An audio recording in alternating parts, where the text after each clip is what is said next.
Des lieux qui défient la logique et qui restent inexpliqués. Qui les ont bâtis et pourquoi, nous ne le saurons jamais. Des lieux fertiles en phénomènes insondables. Trop d'avions et de bateaux ont carrément disparu. Le mystère entourant ces sites nous hante et nous confond. Si ce n'est pas un animal, qu'est-ce que c'est? Restez avec nous alors que nous allons faire le décompte des 10 endroits les plus mystérieux au monde.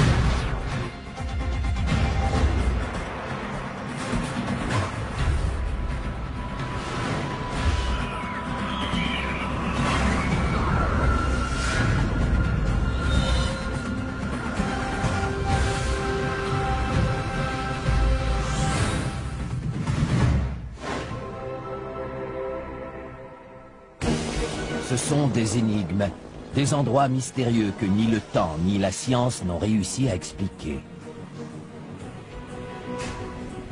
Les légendes qui entourent ces endroits ont donné naissance à de bonnes histoires à raconter et nous mettent au défi de trouver une explication rationnelle. Des scientifiques et des passionnés consacrent leur vie à tenter de trouver une explication à ces phénomènes. En 10e position de notre décompte, les anciennes cavernes qui ont le pouvoir mystérieux de rendre insensibles à la douleur tous ceux qui ont la foi. Ils admirent ceux qui se piquent avec des aiguilles et qui ne saignent pas.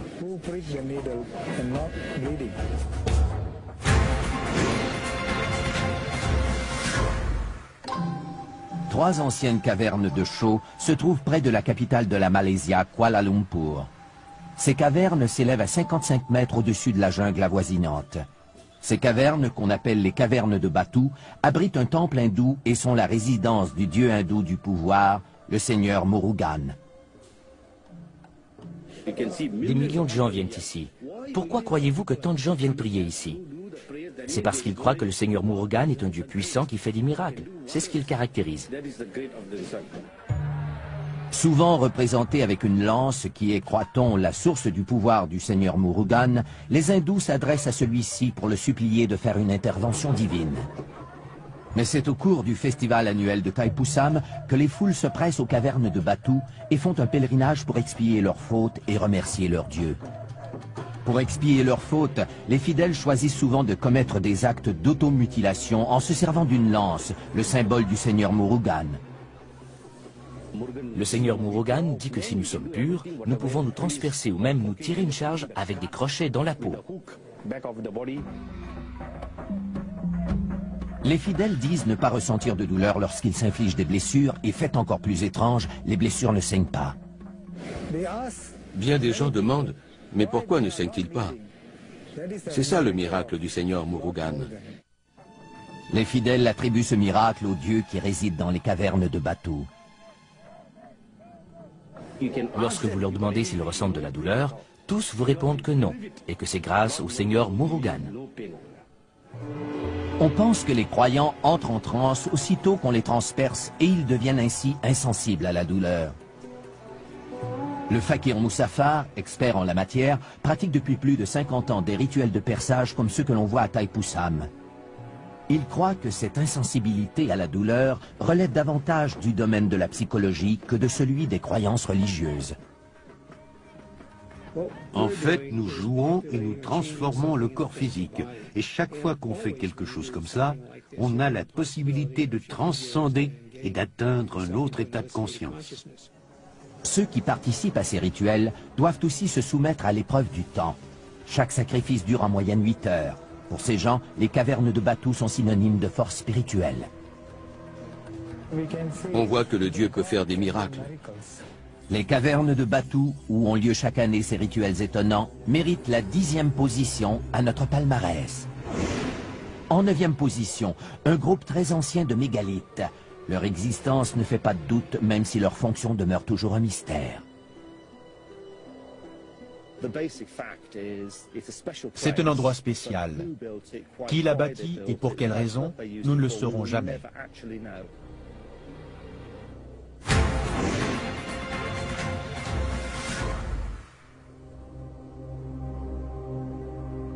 Une énigme très ancienne dont nous n'avons pas la clé. L'étrange groupe de piliers préhistoriques que l'on connaît sous le nom de Stonehenge se dresse, silencieux, dans la campagne anglaise depuis 3500 ans.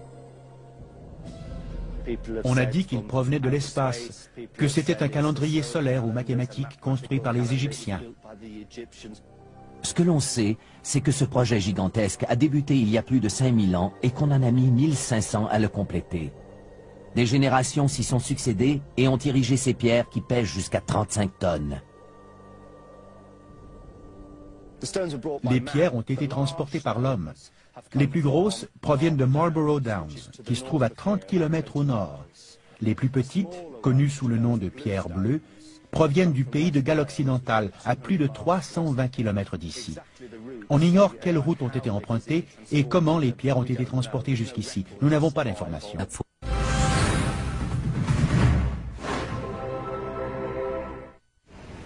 Au 8e rang, une base militaire américaine entourée de secrets même si son existence ne fait aucun doute. Avez-vous une idée du nombre de gardiens de sécurité là-bas? Pourquoi?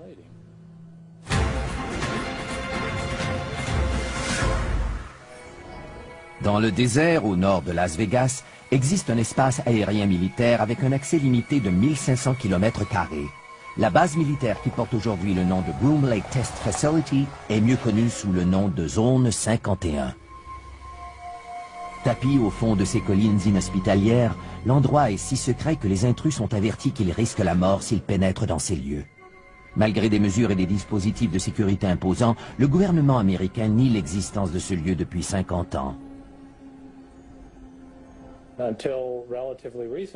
Jusqu'à tout récemment, le gouvernement était réticent à reconnaître que des expériences étaient menées à cet endroit.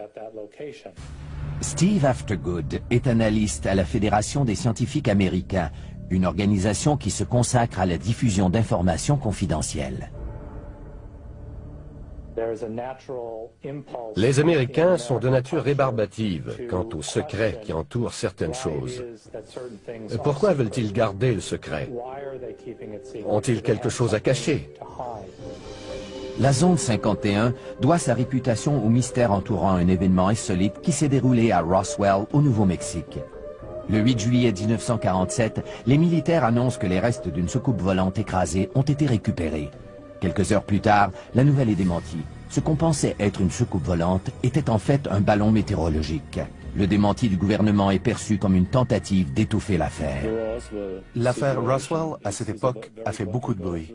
Selon moi, le scénario le plus plausible est que s'il y a vraiment eu un écrasement de soucoupe, je suis sûr qu'ils ont fait analyser les débris sur place à Groom Lake afin d'intégrer cette nouvelle technologie à nos connaissances en aérodynamique. Cette théorie reçoit un appui en 1989 lorsqu'un ancien employé de la zone 51, Bob Lazar, déclare avoir visité l'intérieur d'un vaisseau spatial extraterrestre alors qu'il travaillait à la base.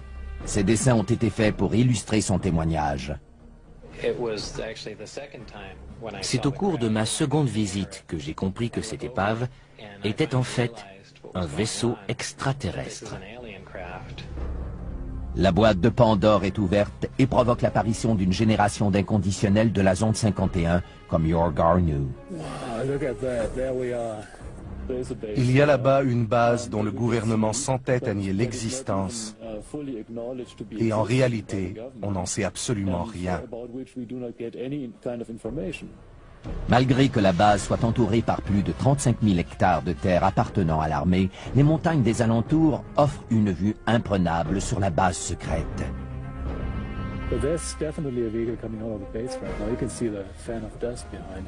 C'est de ce poste d'observation que Yor Garneau a repéré des choses qui lui font croire que cette base n'est pas une base militaire ordinaire. J'ai vu d'étranges lumières dans le ciel qui provenaient d'avions qui faisaient des manœuvres très inhabituelles. Un des avions que j'ai pu observer n'était qu'un fuselage, sans ailes. Yor Garneau n'est pas le seul à avoir aperçu des choses étranges. Il existe plus de 2000 rapports concernant des objets volants non identifiés qui auraient été repérés dans l'espace aérien de la base du Nevada. Je pense qu'on perd notre temps à épiloguer sur les extraterrestres, les ovnis et toutes ces choses-là. En réalité, ce que l'on fait là-bas depuis approximativement 50 ans, c'est de développer et tester des avions militaires à la fine pointe de la technologie. Le secret entourant toutes ces opérations continue d'alimenter les soupçons. Je ne peux ni confirmer ni infirmer l'existence d'un vaisseau spatial extraterrestre. Je pense que les fonctionnaires peuvent tirer une leçon de cette histoire. Si c'est trop secret pour en justifier l'existence au peuple américain, cela signifie que ces mesures sont tout simplement trop secrètes. Pour avoir réussi à mystifier les Américains pendant un demi-siècle, la Zone 51 vole jusqu'à la 8e position de notre palmarès.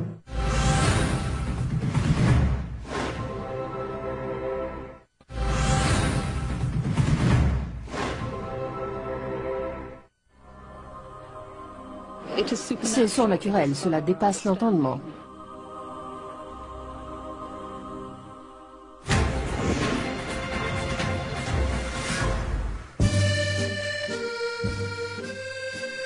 Niché au pied des Pyrénées dans le sud-ouest de la France, se trouve le sanctuaire de Notre-Dame de Lourdes.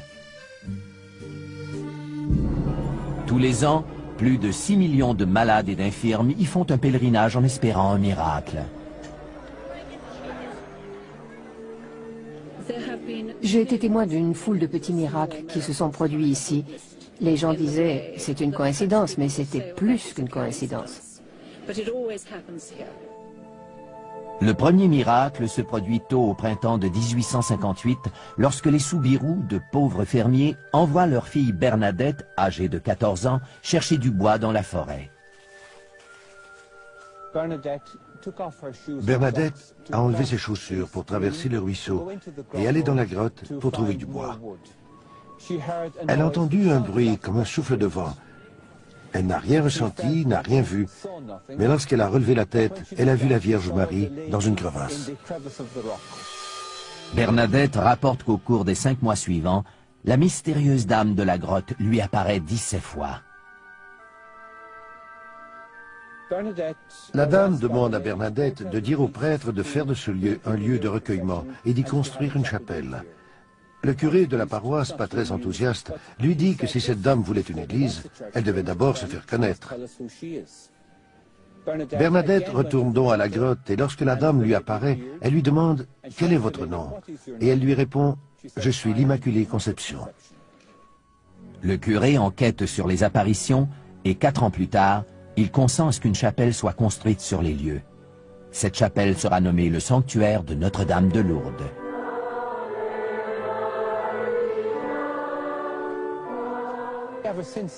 Depuis, chaque année, les gens viennent ici en pèlerinage.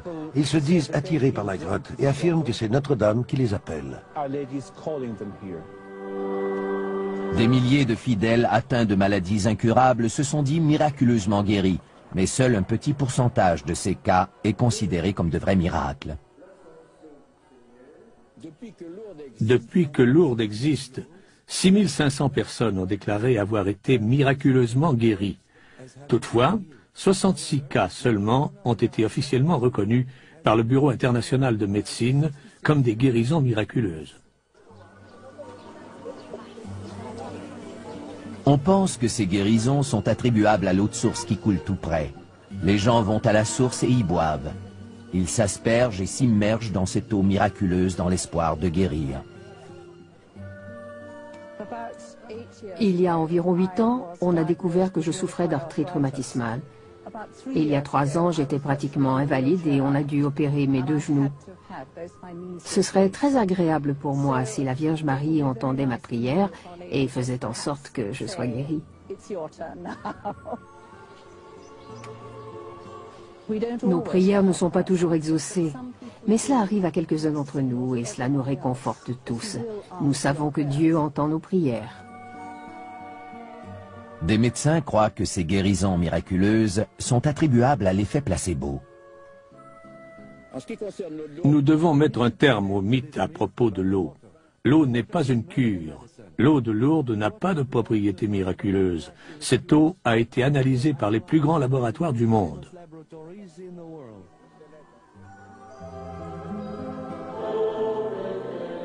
C'est peut-être vrai au point de vue scientifique, mais la foi des fidèles n'est pas remise en question pour autant. Notre-Dame continue à inciter les gens à venir ici en pèlerinage, à faire des processions. Je pense que les gens recherchent des expériences spirituelles. Et Lourdes est donc un endroit propice. Pour avoir su perpétuer la foi, le sanctuaire de Notre-Dame de Lourdes apparaît au 7e rang de notre palmarès. Notre prochaine destination est une ville où votre avenir est peut-être inscrit sur ses feuilles, vieilles de plus de 2000 ans. Les poils m'ont dressé sur le corps. Il y avait de l'électricité dans l'air.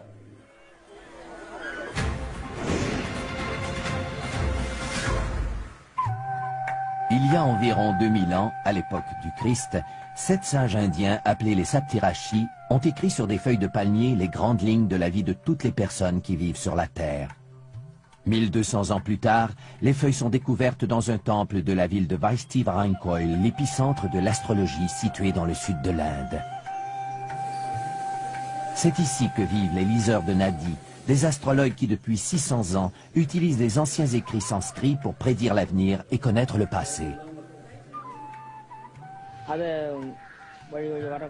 Vous ne pouvez lire les feuilles qu'ici.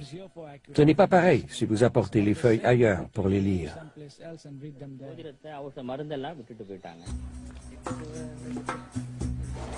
Chaque année, des milliers de gens se rendent dans la ville de Vaishti-Varankoil pour se faire lire la bonne aventure.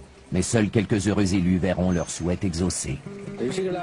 C'est écrit dans les feuilles de Nadi que seulement les gens choisis pourront se faire lire l'avenir. Ces choses-là sont décidées par une volonté supérieure. Si vous êtes du nombre, vous le saurez.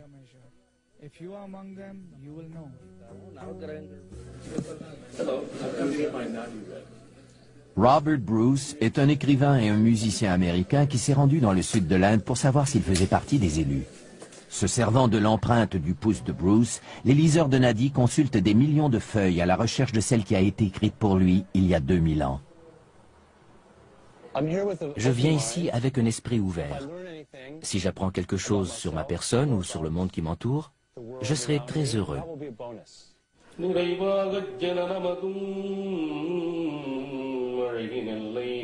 Les écrits sont traduits en poèmes et chantés comme ils l'ont toujours été depuis des centaines d'années.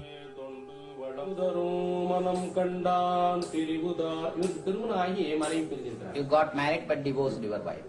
Yeah. You got married and divorced. Yeah. You are a music director by profession. That's right, yeah. Yeah. Phillips is your father name. Yes. Felix, yeah, that's Felix correct. is the That's correct, that's correct. Evelyn. You talk about my mother? Yeah. You got it, that's the Nadi, man. That's it. You got Your it. age is 47. 47 running. 47. That's me. You are going to establish an educational institution related to music and use music as an instrument to heal the people by composing the new musical notes. And your face, just your face will become familiar to all almost. La lecture dure 1 heure. Ça a été une expérience extraordinaire. Ils m'ont dit le nom des membres de ma famille, m'ont parlé de mes intérêts qui tournent autour de l'argent. Ce qui m'a le plus renversé, ce sont leurs prédictions d'avenir. Apprendre que ces rêves se réaliseront est une chose terrifiante. Les feuilles parlent aussi de leur propre avenir. Les liseurs de Nadi ont lu dans les feuilles de palmier que d'ici 100 ans, toutes les feuilles vont devenir noires et ne pourront plus jamais être lues. En attendant ce jour fatidique, la ville de Vaishti-Varankoil demeure un endroit où des forces mystérieuses sont à l'œuvre. Je pense que l'on doit accepter l'expérience pour ce qu'elle est, sans la faire passer à travers nos filtres rationnels. Pour avoir dévoilé le scénario secret de la vie des gens, la ville indienne de Vaishti-Varankoil se hisse à la 6e position de notre palmarès.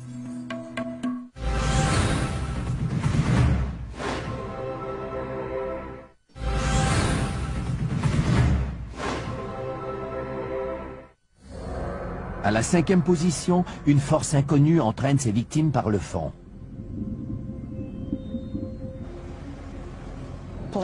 Des avions ont disparu sans laisser de traces dans cette région. Personne ne sait pourquoi.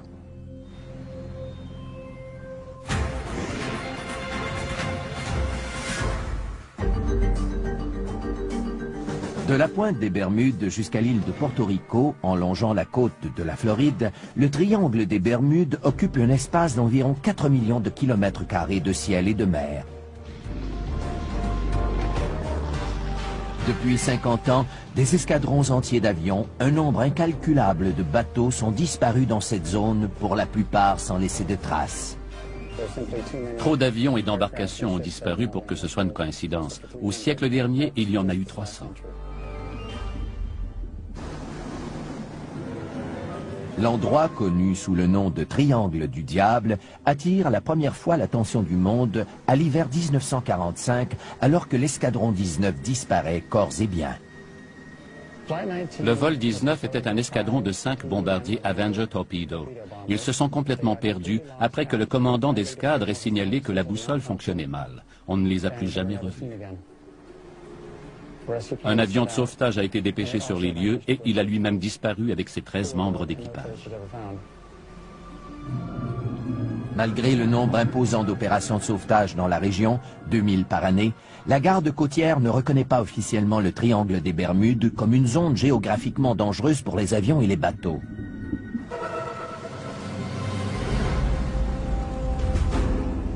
Pour le pilote José Maldonado Torres, le triangle des Bermudes sera à la hauteur de sa triste réputation. Le 28 juin 1980, José et son copilote quittent la République dominicaine et mettent le cap sur Porto Rico. Ils ont quitté la République dominicaine à 18h10 et tout allait bien jusqu'à ce qu'on reçoive un appel de détresse à 20h03.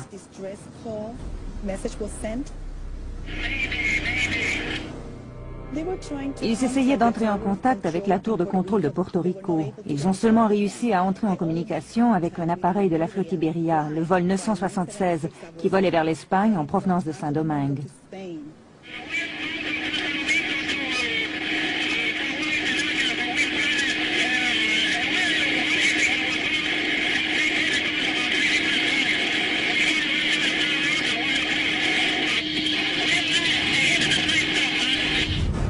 Ce sont les derniers mots du pilote. Quelques minutes plus tard, l'avion disparaît sans laisser de traces. Malgré les recherches actives de la garde côtière et de la famille Torres, aucun corps ni débris d'avion ne sera jamais retrouvé. Le pilote Torres a eu le mérite de nous apprendre quelque chose sur ce qui a causé la disparition de son appareil. Le pilote nous indique qu'un objet semblait traquer son avion.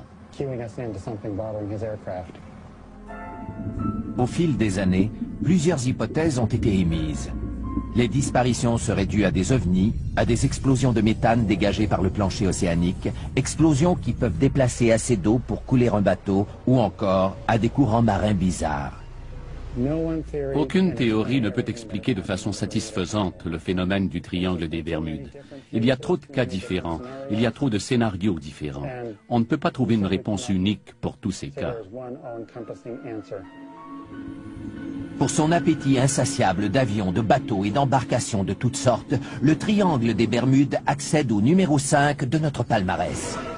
Notre prochaine destination, un réseau de tunnels remplis d'ossements humains qui, mis bout à bout, font 300 km. Les gens ont une curiosité morbide.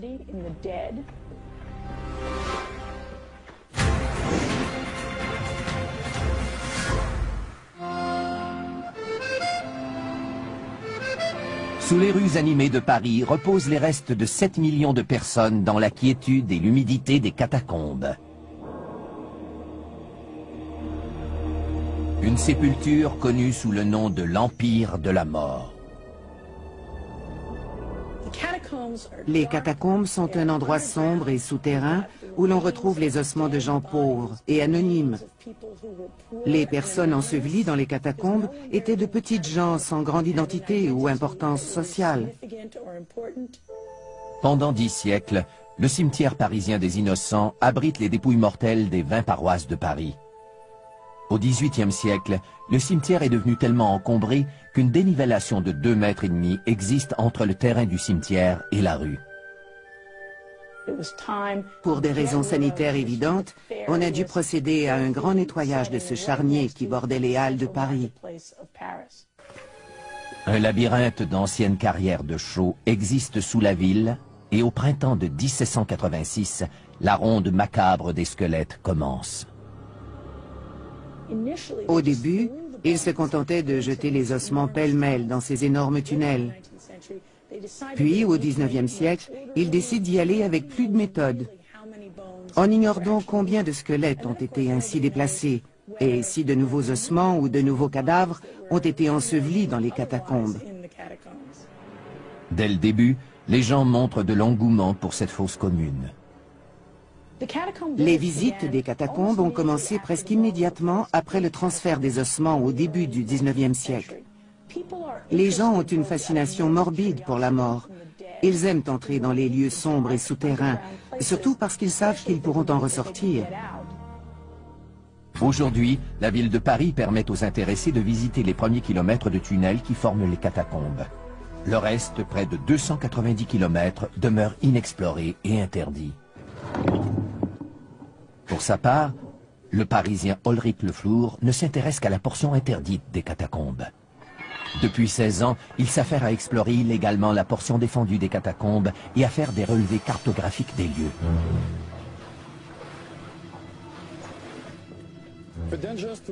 Les dangers qui guettent un amateur de catacombes sont nombreux.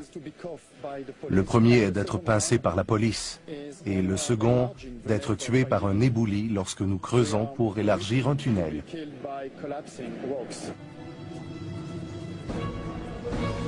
Mais jusqu'ici, l'attrait de l'inconnu se révèle plus fort que les risques encourus. Des amateurs de plus en plus nombreux, évalués à plus de 1000, estiment que leur devoir est d'explorer et de protéger les catacombes pour les générations futures. C'est notre but. En faisant ce que nous faisons, nous cherchons à nous assurer que ces lieux seront davantage protégés qu'ils ne le sont aujourd'hui. Dans les catacombes, il existe des endroits qui restent inexplorés, qui sont en dehors du circuit touristique. L'histoire nous a toujours confrontés à des mystères inhabituels et non résolus. Si des gens passent plus de temps dans les catacombes, ils peuvent trouver de nouvelles façons de réfléchir sur la relation des vivants avec la mort, au XIXe siècle et même de nos jours. En tant qu'extraordinaire sanctuaire de la mort, les catacombes se feraient un passage jusqu'à la 4e position de notre palmarès.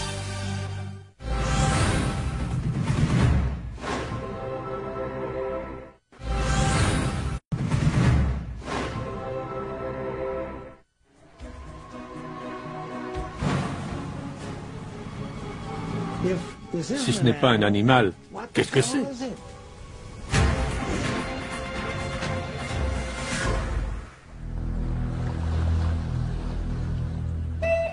Au cœur des montagnes d'Écosse, on retrouve un plan d'eau qui s'étend sur une distance de 38 km et qui recouvre une faille sismique d'une profondeur de 250 mètres. Ce plan d'eau s'appelle le Loch Ness. C'est l'endroit idéal où peuvent se cacher des créatures monstrueuses. Robert Rines, un diplômé du MIT, a conçu le système radar de dépistage pour le missile Patriot. Plus tard, ses inventions dans le domaine des sonars ont été utilisées pour localiser le Titanic. Sa véritable passion en est une que la plupart des scientifiques considèrent comme farfelue, la chasse aux monstres du Loch Ness.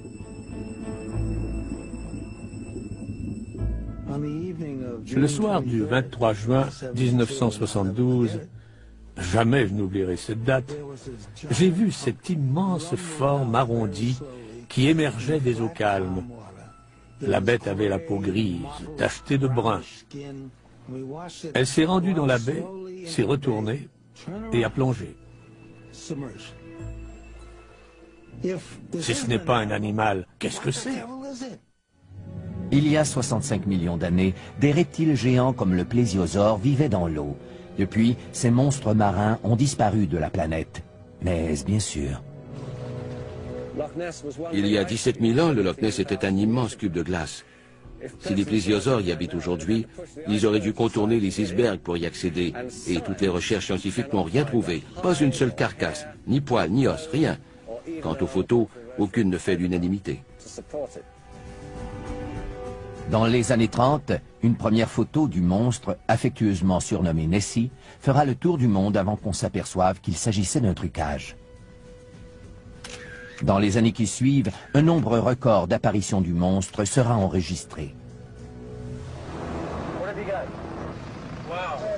À ce jour, les preuves les plus sérieuses proviennent de Robert Rines et de son équipe de chercheurs.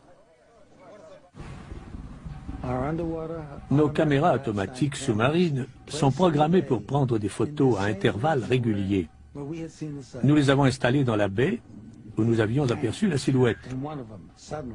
Sur l'une d'entre elles, on a vu ce qui m'apparaît incontestable, soit le ventre d'un animal à long cou. On peut même percevoir le contour des yeux et de la bouche.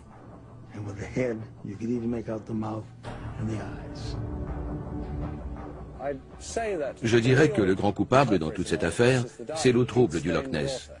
N'importe quelle photo prise dans ce lac sera controversée, parce que les photos sont rarement claires.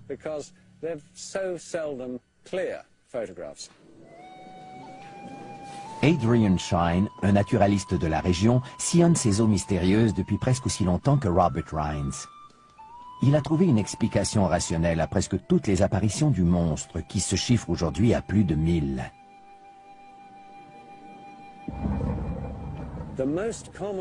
La cause la plus courante de ces supposées apparitions du monstre, ce sont les vagues créées par les embarcations. À la surface du Loch Ness, on voit apparaître de grosses bosses que certaines personnes, beaucoup de gens en fait, confondent avec le dos du monstre.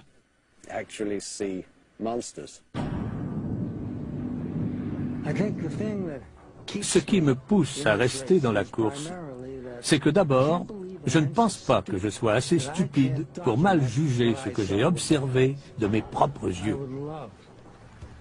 J'aimerais prouver à ceux qui disent que c'est impossible qu'ils se trompent. J'aimerais les voir mordre la poussière. En tant que centre de la plus célèbre chasse aux monstres marins du monde, le Loch Ness émerge à la 3e position de notre palmarès. À la prochaine position, nous retrouvons les anciens dessins géants du désert péruvien qui, étrangement, ne sont visibles que du haut des airs. Nous ne saurons jamais pourquoi ils ont été dessinés, parce que les anciens qui savaient ne sont plus là pour nous le dire.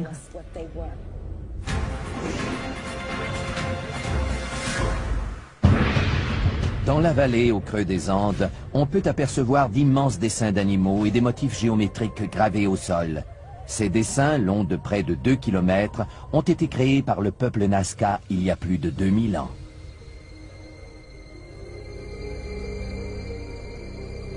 Ces dessins, qui ne sont perceptibles qu'à haute altitude, ont été découverts durant les années 20, lorsque les premiers avions commerciaux ont commencé à survoler le désert péruvien.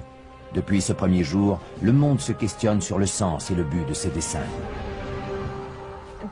Il existe une foule de théories concernant les lignes de Nazca qui vont des plus sensées aux plus farfelues.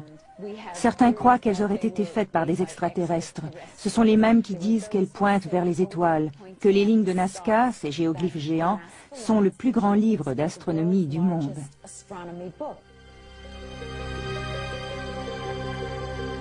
L'archéologue Helen Silverman se spécialise dans la poterie Nazca depuis plus de 30 ans et elle a découvert que les images d'animaux et d'humains peintes sur les poteries sont les mêmes qui ont été reproduites dans le désert. Ces dessins biomorphiques vont de l'araignée qui fait 45 mètres au condor qui atteint 135 mètres. Pourquoi les ont-ils fait aussi grands s'ils ne pouvaient jamais les voir en entier? Ils n'ont pas été faits par des extraterrestres. Ils n'ont pas été conçus pour être vus d'en haut, puisque nous savons que les Nazca ne volaient pas et n'avaient pas de montgolfière. La seule chose qui ne soit pas un mystère pour personne, c'est la façon dont ces biomorphes ont été faits. Ils ont enlevé la couche supérieure du sol, mettant à jour la couche sous-jacente de couleur plus claire, puis ils ont installé des roches pour en souligner le contour. Les lignes Nazca ont été parfaitement préservées grâce au climat extrêmement aride qui prévaut dans cette région désertique. C'est cette pénurie de pluie qui laisse croire à certains chercheurs que ces dessins sont plus qu'une œuvre d'art. David Johnson est un chercheur Nazca qui utilise une baguette de sourcier pour localiser les sources d'eau souterraines. Je crois que les lignes de Nazca sont à l'origine une carte des aqueducs qui servaient aux gens qui vivaient ici dans le passé et qui peuvent encore être utilisées par les gens dans le futur. En observant les petites oscillations de ces baguettes spéciales causées par les subtiles énergies de la Terre, David croit qu'il a mis à jour un ancien réseau d'aqueducs que les Nazca appelaient Puquios.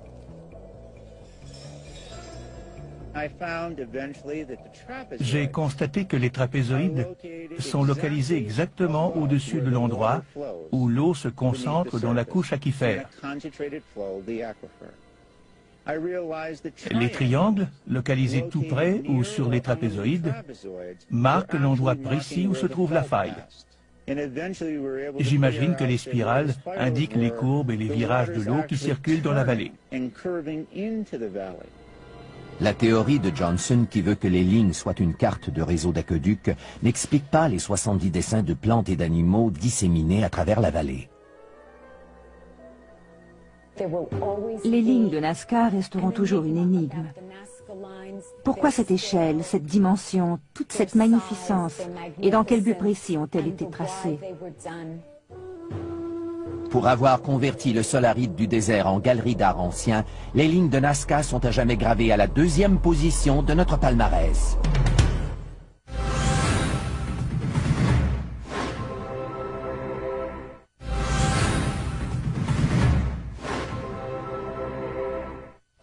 Des perçages indolores de la Malaysia aux intrigants piliers de Stonehenge, à la confidentialité de la zone 51 jusqu'aux sources miraculeuses de France. Nous avons vu les feuilles qui révèlent le futur, avons visité le lieu de perdition des voyageurs ainsi qu'un cimetière souterrain. Nous avons vu aussi une supposée réserve préhistorique et des dessins géants dans le désert. Nous avons gardé pour la fin le site le plus mystérieux d'entre tous. L'endroit le plus mystérieux au monde est le berceau de toutes les civilisations.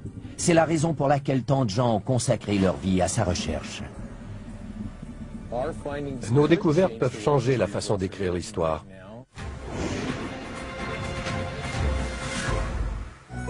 En l'an 350 avant Jésus-Christ, le philosophe Platon écrit sur ce monde utopique qu'il appelle l'Atlantide. Les habitants de ce continent mythique, d'où l'océan Atlantique tire son nom, sont décrits par Platon comme faisant partie d'une civilisation très avancée. À son apogée, l'Atlantide était un pays magnifique. Sa société était très évoluée. Dans ses écrits, Platon nous dit aussi que l'avidité et la soif de pouvoir auront finalement raison des habitants de l'Atlantide et que la vengeance des dieux sera terrible.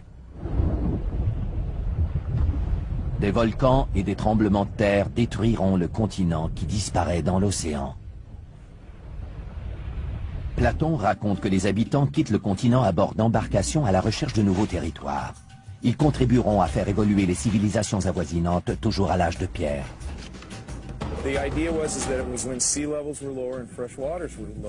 Le célèbre archéologue marin Michael Fort accompagne ses étudiants dans le golfe du Mexique à la recherche d'artefacts pouvant confirmer la migration des habitants de l'Atlantide.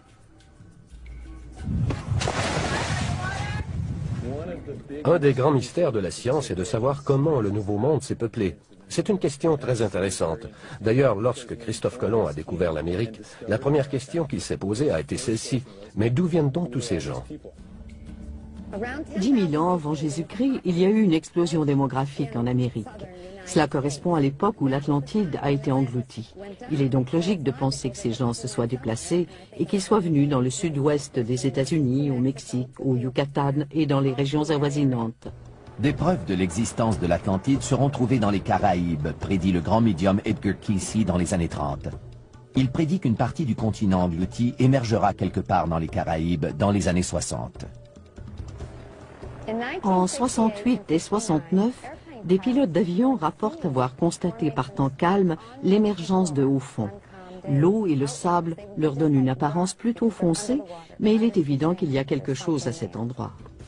L'étrange formation rocheuse, connue sous le nom de route Bimini, serait, selon les inconditionnels de l'Atlantide, la route qui mène à l'ancien continent ou encore une portion d'un temple englouti. Les autres disent que les deux lignes à peu près parallèles sont l'œuvre de Mère Nature.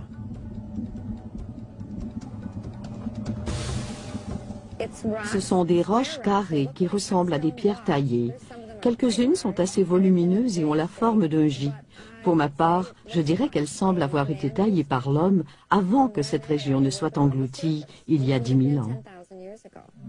À 1500 km de Bimini, dans le golfe du Mexique, d'autres preuves sont peut-être en train d'être remontées à la surface.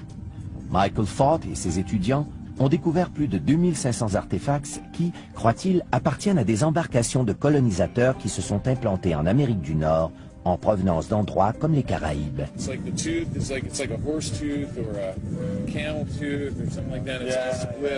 A-t-on trouvé des preuves de la migration des habitants de l'Atlantide, ou plutôt des renseignements précieux sur les Paléo-Indiens, les premiers habitants connus d'Amérique?